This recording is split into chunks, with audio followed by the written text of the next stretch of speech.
l'école publique, elle va être attaquée durement, puisqu'on aura des suppressions de postes massives dans l'éducation nationale.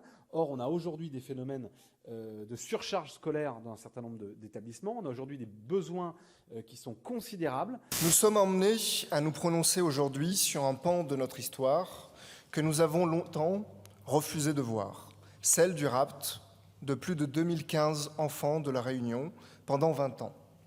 Un trafic d'enfants planifié, organisé et orchestré par l'État français de 1962 à 1984.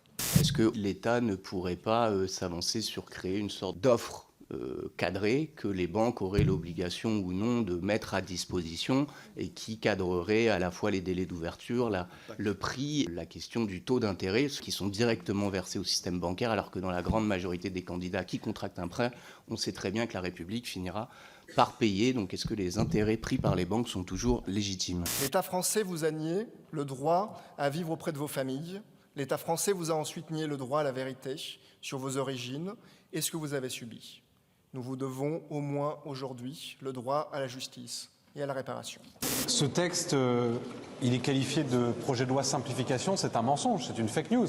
C'est un projet de loi de tronçonnage absolu de beaucoup de protections pour les Françaises et les Français, des protections environnementales. On peut, dans ce texte, détruire des agences qui aujourd'hui protègent, garantissent la protection de la biodiversité, garantissent la protection de notre air, de notre eau, de notre qualité de vie, de notre environnement.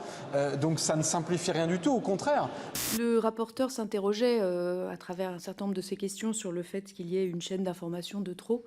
J'avoue que je partage cette interrogation et je propose de prendre l'indicateur du respect de la déontologie pour savoir laquelle serait de trop.